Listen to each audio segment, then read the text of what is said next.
Hey guys, what's going on? Absolute beast here. So what this is right here is a random selection of a car. So got myself in the menu and I closed my eyes and I just held right on my D-pad for some period of time until I decided I was going to stop. And then I actually was right here trying to press down to scroll down and do the same thing, but I only had one car in that category, as I could tell, because it wasn't scrolling down. Now I did cut off the loading screen here, so it's not a full loading screen. It didn't load this quickly for me.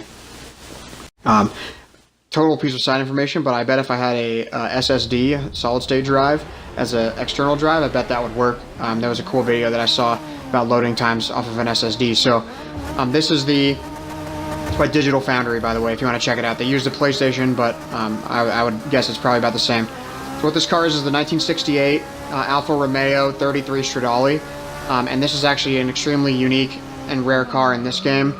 Only because this is one car that if you do a full engine swap and do the full buildup of this car, as you saw when I got in here, it was an R class, an 899, so it's almost in the P class, but this is as high as it can be upgraded. It has 10.0 acceleration, and I mean, it just absolutely is a rocket ship, but it does top out at like 176, 172, 173, excuse me, so you will hear me topping it out like that a bunch of times. It's just the nature of the beast of the car. This was just a tune that I downloaded. No, that's not true. This is not a tune I downloaded. I built it myself to model it after some people that I saw using it. And then I thought, man, it only goes 173. That can't be right. So I downloaded a tune, tried that. It went the same speed. So I deleted the tune.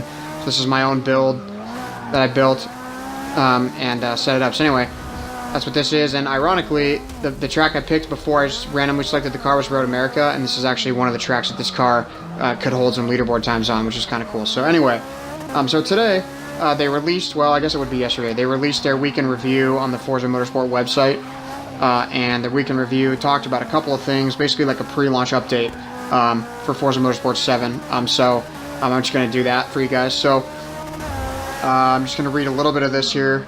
The article will be linked. So it says pre-launch update, T-minus 2 weeks until the early access launch. They say that there's a palpable sense of excitement around the halls of Turn 10 as they're preparing to bring us the biggest and best Forza game yet.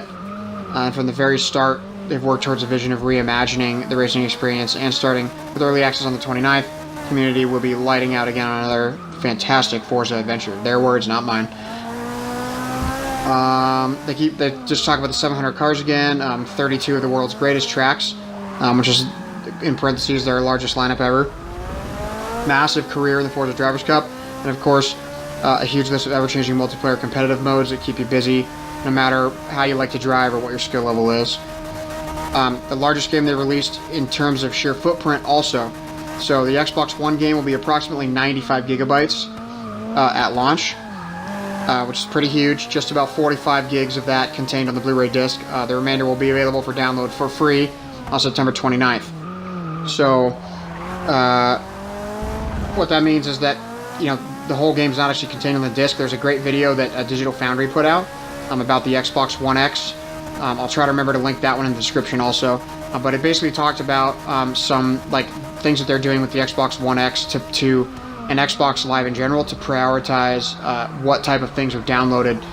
Because obviously the games are getting larger and larger and larger, and they know that not everybody has unlimited data as far as internet is concerned, and not everybody has access to really fast internet. So what they're trying to do is segment the games up so that it's just actually in smaller chunks for you to download. So from what I understand, you won't have to download the full size of 100 gigabytes if you only are playing on an Xbox One, just a regular or a One S.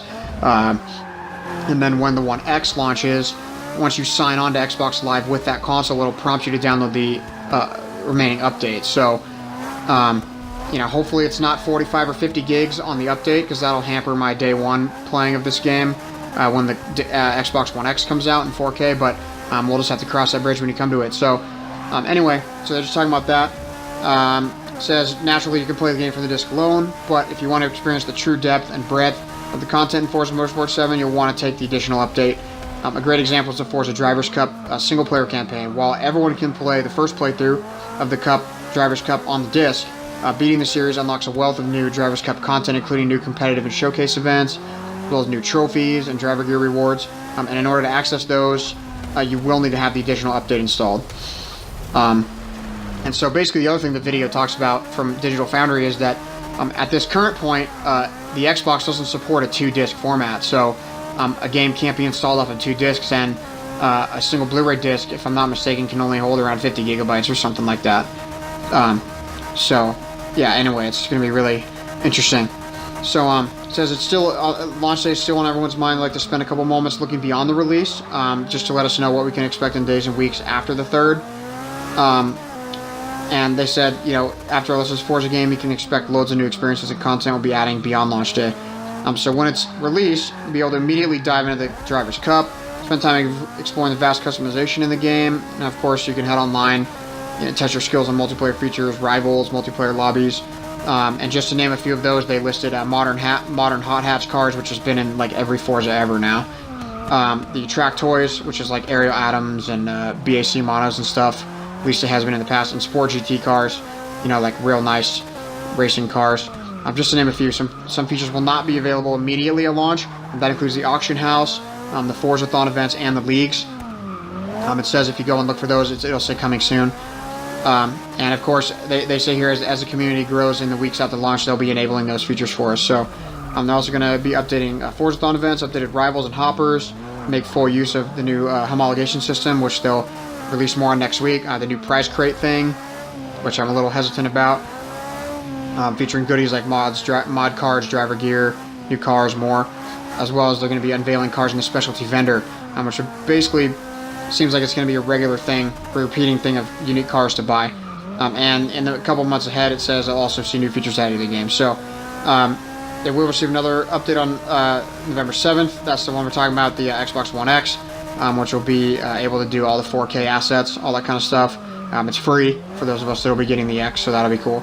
Yeah, I mean, it's pretty exciting, guys. So then they list here the list of achievements, which I actually made a video about yesterday or a couple days ago. So anyway, excited, guys. The next video you see from me, I'm not sure if it'll be tonight or if it'll be tomorrow. I haven't figured out when the demo is going to launch, if it's going to launch like Monday night at midnight or if it'll launch Tuesday. If it launches Tuesday, the video probably won't be till Tuesday night, maybe Wednesday morning, because that's when I get to actually play. So make sure you keep your eyes peeled for that. Within 24 hours or 36 hours, I'll have a video of the demo, actual footage. Thank you guys so much. Make sure you check back.